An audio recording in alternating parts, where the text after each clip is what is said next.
the temperatures in the room have changed. The faces we have so long waited to see are here. Kamene Goro, you're my dream. Kyallo, can we have a short 3-minute session? Just tell me what I need to be who you are.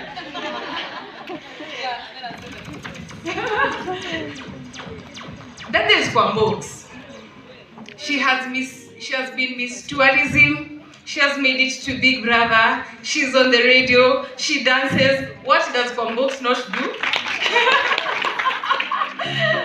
And other ladies who are here with us, and we shall be knowing them as we go along. The next person. Hey guys, welcome and welcome back to my YouTube channel. In case you're new here, hi, hello, my name is Faith Famood, and kindly consider subscribing to my YouTube channel. So this is how I spend the International Women's Day with these amazing ladies. So kindly watch this video up to the end. And she goes by the name Kwambox. And she does Kwambox, I have a question for you. As a young lady, how are you able to stay so diverse?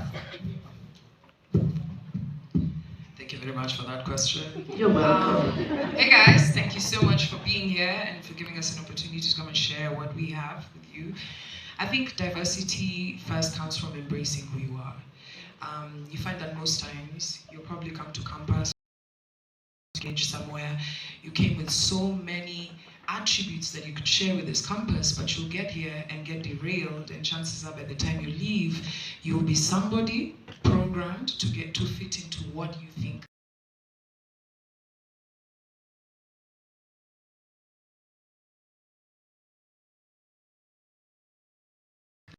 We spend a lot of time, but then you get to out here, you finish campus and you realize that you need to be showcasing everything within you. So while you're here at your end, I would urge you, try as many things as possible that are legal. She keeps on talking about these people who start their sentences with, to be honest, kwani were you telling lies the whole time? So, Kwambox, we will keep it legal, but we will keep it diverse. Kyallo she's a TV personality and she's an influencer. Betty, how are you able to stay so focused? Because you are. Well, that's an interesting question. Thank you so much, guys, for having me. I feel like the energy level here needs to be a bit higher. What's up, guys? Are you good? Hey! Hey! Yeah, that's much better. You know, it's a celebration, and I feel like we're so down. Yeah. So thank you for having me. I'm honestly honored and humbled to be part of this conversation. And I hope we'll get to know each other. I always say that it's good to meet different people. I love meeting different people just to be able to get new ideas, make new friends, make new connections. So thank you. Okay, so how do I stay focused? Yeah. I think for me, it's a story from my childhood. And I'm having my sister, Kyallo, is here. Can I get a yay for her? Yay! Let's say if it's true, whatever I'm saying or not. Yeah. So we didn't have an easy childhood when we were growing up. We grew up, I would say, poor or underprivileged. I've talked about this story so many times. How we slept hungry. Other times we'd sleep, with having had black tea and some pumpkin. It happened to us, and look at us now. And the reason I think I'm focused and the reason I work hard is I don't want that life for myself or for my daughter. People ask me, what's the one thing you fear? And for me, it's poverty. I fear it, I run away from it, I don't want it not near me. I don't want it near my family, my children, my friends, my staff, the people who work for me. And so I think that's the focus. I just want to have a better life for myself, for my daughter. I want to change other people's lives. I want to be able to empower people. That's why I'm so focused, because I'm like, fine, maybe I have 40 employees right now. I want to have 1,000. I want to empower 1,000 households, 1,000 families. So that's the focus. I don't think about just improving myself and all this, but I also think of other people, and I just want to move with so many other people. And that's the reason I stay focused. And then also is purpose. And I think that is very important for all of us to know what our purpose is in life, because we all have a purpose. There's a reason why we're all here in this world. It's not just to get an education, get a job, get married, get babies, get divorced or not, you know. So so there's so many reasons why we're here. So, you know, when you get your purpose, then you get focused. You don't have a choice. You just have to say, okay, fine, this is the person I want to be. This is the thing I want to achieve. This is the number of people I want to empower back home. We've all come from different places, different backgrounds. You look at your village back home, you want to do something for them. You want to do something for you. All that is where focus should come from, essentially. So you derive your focus from A, your fear of poverty, yes, and your environment. And my environment, no, but also, you know, having the need and the want to also empower other people and just fulfill my purpose here on earth. Yeah. My goodness, I don't even know where I'm going. I think most of us, you know, we just, you know, you just take a day at a time and you do your best and, you know, you try as hard as you can to get to where. I don't think it's possible to know where you want to be, because let me tell you, and you know, I have my friends here. Kamarichi, my brand manager, is here. Please say what's up. Sorry, I keep going off topic. And also, that's Kamarichi. Veronica is my personal assistant. She does a fantastic job. And I also have Sarah. Sarah used to be my producer at KTN and K24. Thank you, Sarah, for also coming with me. So they'll tell you that every time I conquer this thing and I don't get satisfied, I'm like, okay, fine, so I've conquered this. Is that it? Is that it? Is there anything that Bessie can offer? And the answer is always yes. There's always so much I find I can do. So I have a salon. Can I have a barber shop only? All right. Can I have a restaurant? Yes, I can. Why not? I hear you want to have a cloth line. I saw that. Not that I want. I have. We launched last week Wednesday. And so for me, I think it's just, I don't think it's possible to know where you are at in terms of that journey, but I just think it's like every day, every single month, every year, you just try to improve yourself, and then you'll see all these opportunities of advancing in your purpose just come. They just come. You know, you just meet people, you know, one day, one door opens, and you bring another person, another door. It's just being there and present and just going for it. There's no stopping. Yeah. Two people have talked about being present. One of them was Kamene. She said that in her TV or in her radio journey, she noticed that she needs to be present. Betty at every moment so that you can be able to spot the opportunities. The next lady after Betty is woman, and also this goes to also guys. I think the very first thing I'll say is find as much experience as you can. As you can. From when I was 19, I started to just love business from when I was 19, even from when I was 16. And what I did was every opportunity I got to start a small business, whether it was a business or it was just a kiosk thing going on, I did. Whenever I could borrow some investment money, I remember borrowing my brother 5,000 shillings when I was in Form 3 to start a broccoli farm. I did. As much as it failed, I did. And Betty can attest, your mwezi tulikula broccoli nyumbani. take it with your Nobody bought them, but we ate them at home. But at least you tried. And that's what I'm saying. I think what I tell any young person, keep trying. Take anything, even if you're a DJ, even if you can do whatever, take anything extra and do it. What you're doing is you're giving yourself the life experience. Now I know what it feels like to have crops all die. And later in life, I've met many farmers and aspiring farmers, and they tell me about, you know, how it's hard to be a farmer, how it's hard to take care of crops. And I relate in a very simple way. I relate, I know. So I tell people, find opportunities to practice your skill, to practice what you want to do. And even if you fail, jump back. Jump back. Businesses, some may succeed and some may fail. And Kyallo is just one of the ones that actually made it. But But there's so many that I actually didn't even get the time of day, but I did them. So as an entrepreneur, you try. You keep doing it, keep trying. Okay. Yeah. One last thing to tell our entrepreneurs before I take the mic from you. I'll tell you this. And it's so special. This message is so special because it happened to me. The value of the people you meet. I think when they talk about it, they say, be present. Yeah. I think what being present is just accepting where you are, looking around and being aware. When a friend comes to talk to you, listen. When they tell you, but they don't like how you do your makeup, you're doing too much, listen. You know, because there's a verse in the Bible, whether you're Christian or not, there's a verse that I think is so smart. It says, as iron sharpens iron, so does a man sharpen another. Mm-hmm. Right? So the people you meet are so valuable. They'll be able to tell you, yo, you're actually good at acting. Actually, I love your style. You have such good style. Yeah. Things you didn't know about yourself, and they will make you who you are. So when I was reflecting about this, the value of the people you meet yesterday, someone told me about a story of Bertha Benz.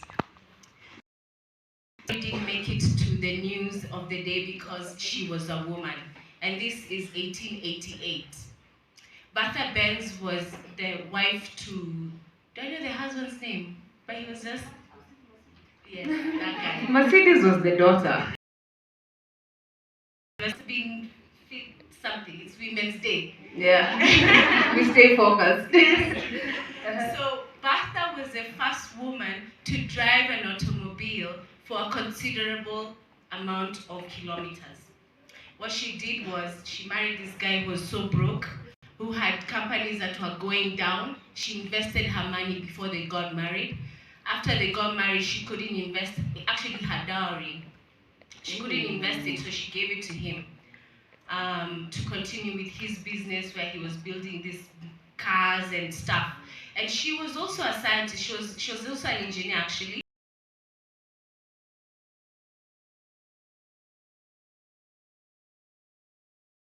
She had stayed in that garage for so long without moving because he's waiting for a perfect machine.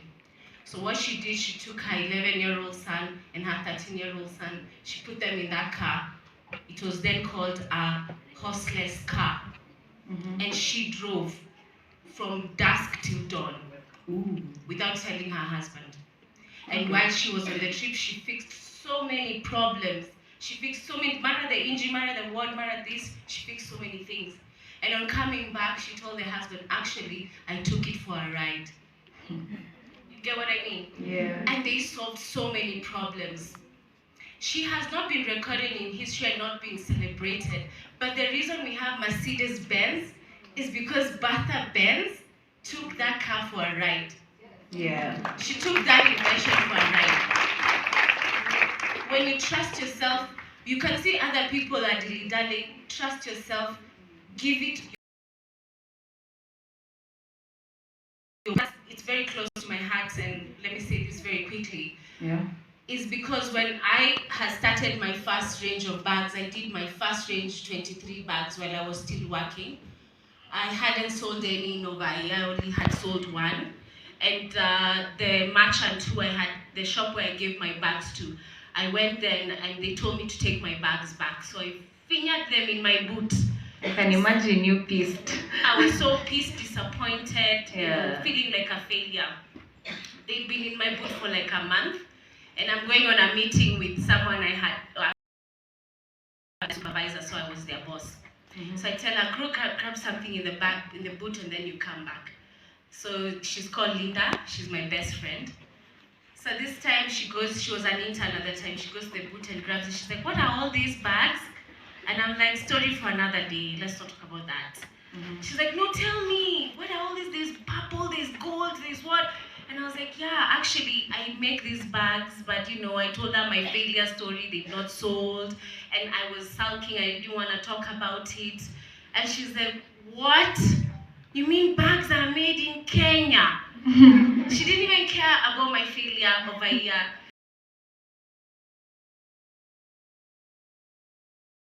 A rich uncle.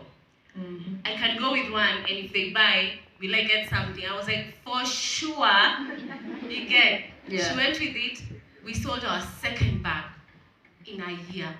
The next morning, with our 15K, she got 3K.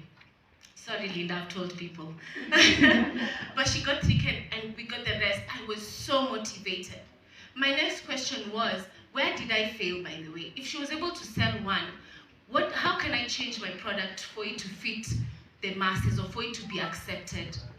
Yeah. So for me, I'll say to Linda, and it's you here, whether you're an entrepreneur or not, don't hold back your comments. Don't hold back your encouragement to other people. No. Give it. Don't hold back the criticism. Yeah. As long as you're doing it with love and with positivity, don't hold back. Give it to them. You might actually be talking Kyallo. Okay? Now, this chick, Kyallo, let's call her Kyallo. Karen was dating this guy, okay? Who was a baron, alright? And she dated this guy, they pushed and Katia, she's like, boss, I'm getting a ring on my finger.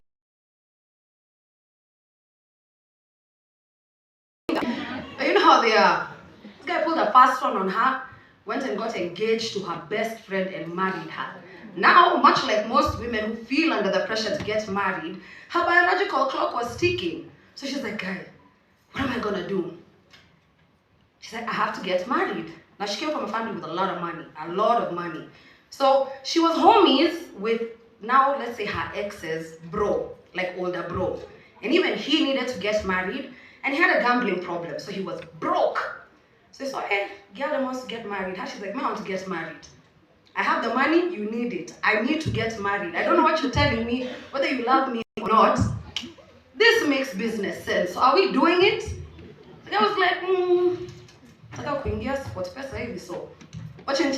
he's like, let's get married. Cool. One of the conditions of the marriage was she had to move.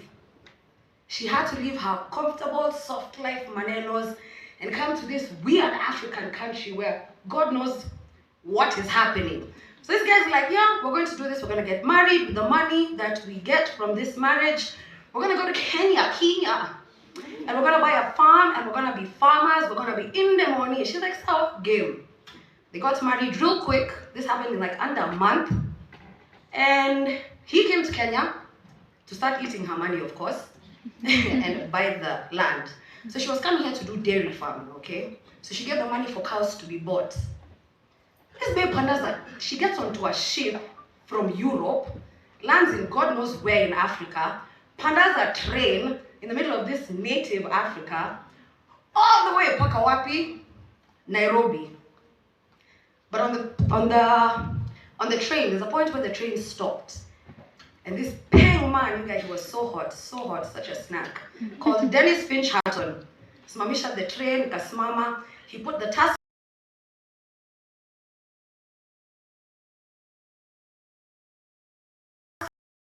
This and this guy to wake up for me these things. She's like, this guy is crazy.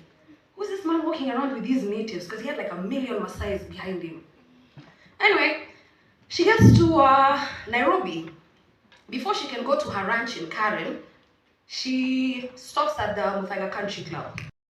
Only country club at the time. And now she's confident. I mean, she's Karen von Blixen. What are you telling me? She walks into the country club. Now then, women were not allowed in certain parts of the club, especially the bar.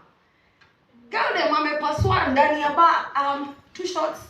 What's up? These guys are looking at her like, who's this crazy woman? Before you know it, one of the waiters is called, told to tell this chick, yo, get out. This is not your place. She's like, what do you mean this is not my place? Are you high? So anyway, they get to the farm. She has a whole staff that barely talks English. And this husband of hers says, hey, by the way, we're not doing dairy farming, we're not doing cattle, now we're doing coffee. She's like, hey, she had expanded her farm. Mind you, she only cultivated half of the land that she owned. Before you know it, she's having trouble with capacity. She needed more farmers. So the Kikuyus were the ones who were settled in the area around her farm. And she's told, oh, you have to go talk to Chief Kinyanjui. She's like, Chief, who's this guy? But she's like, you know what? Cool. They're like, no, you're a woman, you're white. You can't go talk to a chief. Are you crazy? She's like, now who's going to talk to him? She went, told this guy, listen, I need more farmers and I need your kids to go to school. This guy said, Z. She's like, bro, I need more farmers. I'm going to build a school here and I want the kids to go to school. The guy's like, Z. She's like, Baba, I need more farmers. And the kids are going to go to school. This guy's like, who's this young lady? He's like, Sawa, you build your school, bring your teacher, I'll pay, you pay the farmers well, but only kids, and then he took a pang and he gongaed like a tree. Only kids below this height will be allowed to learn. She's like, ah, cool, umenipatia 50%. Went. Worked. She got her first crop. Failed. She lost so much money. She's like, it's okay. Let's just do it again. Went back to Kinyanjui. So, bro, I need more farmers. And I want all the kids to go to school. This guy's like, hey, Baba, I need more farmers. And I want older kids to go to school. And I'm going to start treating your villagers. No, you're bringing in, and she's like, listen, I know what I'm going to do. I want to help your people. It's not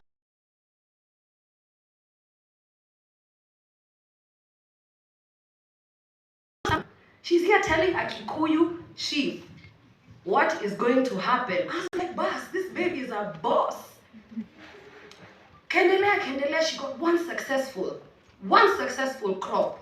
Doi kanza kuingia. Guess what happens? She falls sick.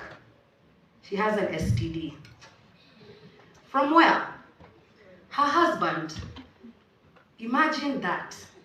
I think she had syphilis, yes. And at the time, you could only treat that STD with arsenic treatment. Now, you know arsenic is close to poison, right?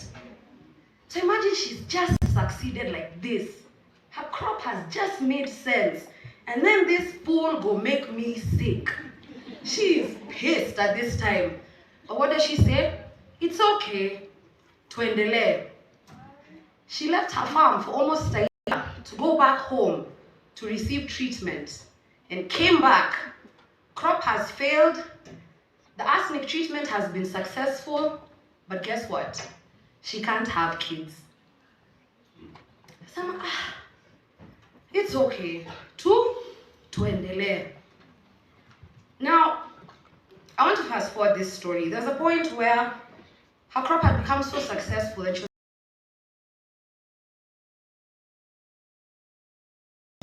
was, you know, where they dry the beans, where they roast them, went on fire in the middle of the night.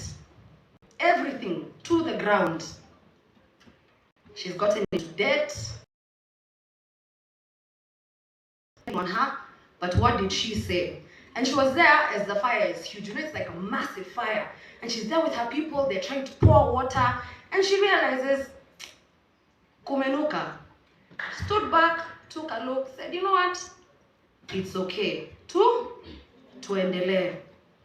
Her story really inspires me because if anything could have gone wrong for this lady, it did. From being shuffled by a trifling husband, for, you know, having to readjust your whole life for a dream that doesn't come true. But you know what her point of actualization was? When now she was like, you know what? It's cool. Nimechoka. It's time for me to go back home. Let me leave this to these people. She's already sorted everyone. So she was supposed to take the train from Muthaiga, I think, yeah.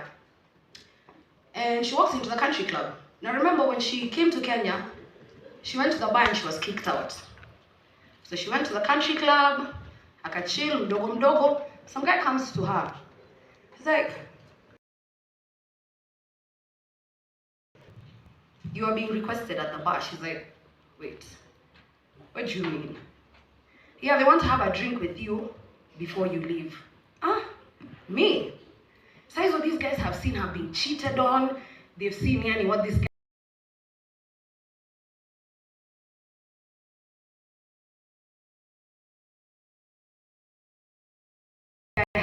that's what she thought. Because every challenge that came her way, she thought, by her keeping on, that she must have failed if she had gotten to the point where she had to leave Kenya. So she's like, okay, cool. So the guy picks her bag. Imagine that. Yes, man, you will not die if you hold my handbag. Picks her bag, walks up.